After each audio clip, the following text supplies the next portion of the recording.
Salafi Wahabi menganggap bahwa Syekh Albani adalah ulama besar, ulama panutan mereka, alim dan ahli hadis. Akan tetapi, benarkah anggapan mereka tersebut? Ketika ditelusuri, ternyata anggapan Salafi Wahabi itu hanya anggapan saja, tidak sesuai dengan fakta dan realita. Karena Syekh Al-Albani sebenarnya bukan ahli hadis sebagaimana ahli hadis para ulama salaf dan ulama ahlus sunnah wal jamaah. Karena Syekh Al-Albani miskin guru dan miskin sanad. Sekarang kalau kayak Albani itu, coba sebutkan nama gurunya, nggak usah banyak-banyak deh, 5 aja gitu. Nggak ketemu, nggak ada gurunya. Gurunya adalah buku di perpustakaan. Nah itu nggak bisa dijadikan sebagai guru kalau emang. Berikut inilah penjelasan dari Kiai Haji Idrus Romli di dalam bukunya Wahabi Gagal Paham, bahwa Syekh Albani bukanlah ulama hadis dan tidak alim sebagaimana ulama-ulama salaf seperti Imam Bukhari, Imam Muslim, Imam Jalaluddin As-Suyuti dan lain-lain. Padahal Salafi Wahabi sangat bergantung kepada Syekh Al-Albani. Tulisan Kiai Haji Idrus Romli sebagaimana berikut dengan judul Al-Albani, Miskin Sanad dan Miskin Guru. Beliau menulis, ada seorang teman mengirim buku tesis master seorang mahasiswa Kuwait tentang Syekh Al-Albani. Setelah membaca buku ini, pikiran menjadi bingung. Al-Albani oleh kaum Wahabi dianggap sebagai ahli hadis yang melebihi Al-Bukhari, Muslim, Al-Hafidh Ibnu Hajar, Jalaluddin As-Suyuti, dan lain-lain. Biasanya, kalau kita membaca biografi para ulama ahli hadis, akan diterangkan sekian puluh atau ratus ulama ahli hadis yang bersangkutan secara mulazamah maupun riwayah. Ternyata Syekh Al-Albani seumur hidupnya gurunya hanya 3 orang, yaitu orang tuanya sendiri dan 1 orang guru fikih madhab Hanafi dan di tingkat dasar lagi. Sedangkan guru hadisnya hanya 1 orang, yaitu Syekh Raghib At-Tabbagh, dan itu pun Al-Albani berguru secara ijazah saja, bukan mulazamah dan talaki ilmu hadis kepada beliau. Ustadz Salafi Wahabi Indonesia, Ustadz Dzulqarnain Sanusi juga mengatakan bahwa guru Syekh Albani tidak sama dengan guru-guru ulama ahli hadis lain. Beliau juga hanya bisa menyebutkan 1 guru dari Syekh Al-Albani saja. Ya, siapa bilang beliau tidak ada guru? Ayahnya itu seorang alim, ayah beliau. Iya.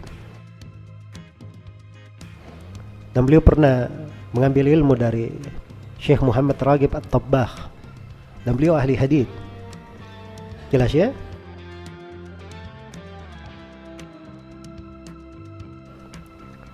Ahli hadis. Walaupun guru beliau itu tidak sama dengan yang lainnya, lebih banyak gurunya, tapi bukan dikatakan beliau tidak berguru. Beliau itu berguru. Itu sudut yang pertama.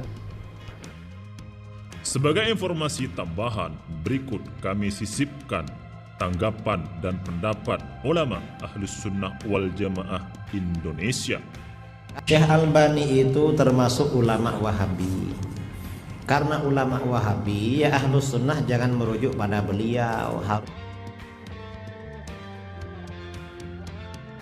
harus merujuk kepada sesama Ahlus Sunnah. Kalau ada ustadz merujuk kepada Albani, berarti ustadz Wahabi. Syekh Albani ini di kalangan Wahabi dipropagandakan sebagai ahli hadis. Mengapa? Karena di kalangan Wahabi tidak ada ahli hadis.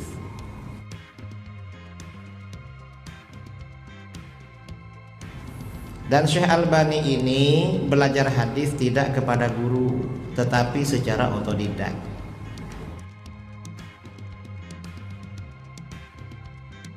Maka kitab-kitabnya Syekh Albani antara yang satu dengan yang lain itu kacau.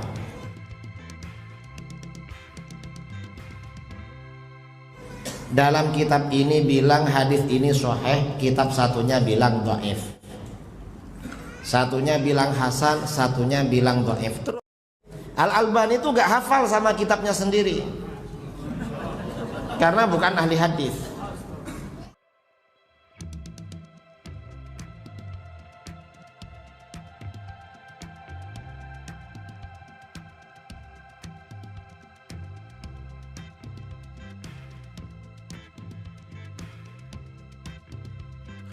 Ketika kita melihat misalnya ketika Syekh Al-Albani berfatwa, ternyata fatwa beliau penuh dengan kerancauan dan bertentangan dengan hati nurani umat Islam. Sebagaimana fatwa beliau berikut ini. Kiai Haji Idrus Romli menulis,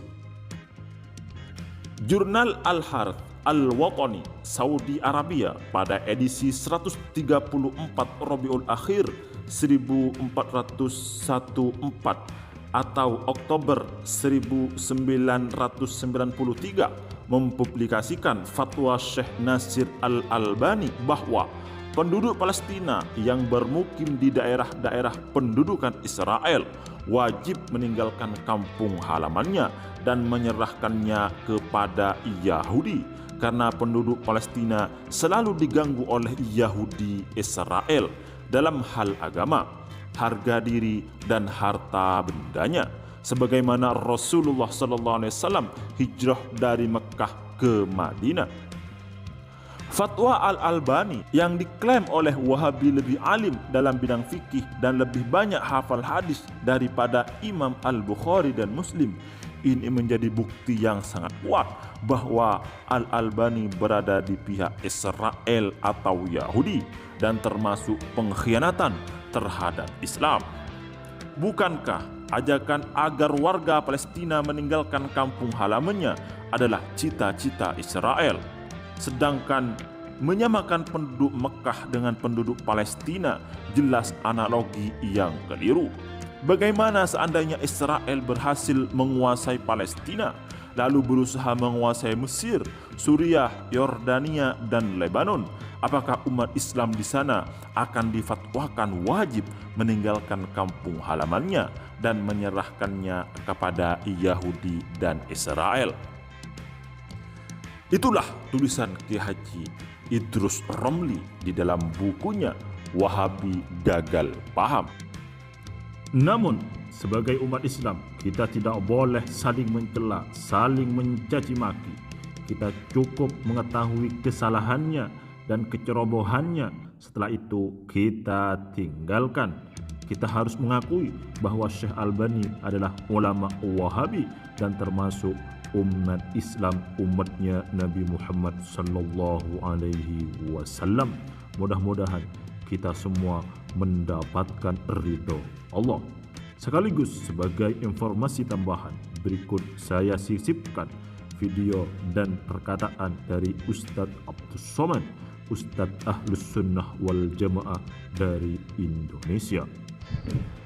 Karena banyak di internet keburukan Albani yang saya temukan. Saya tidak memposisikan Syekh Albani sebagai iblis, tapi saya juga tidak menempatkannya sebagai malaikat. Dia manusia, yukhti wa yusib. Dia ada benarnya. Satu sisi dia mungkin benar, tapi di sisi yang lain dia mungkin saja salah.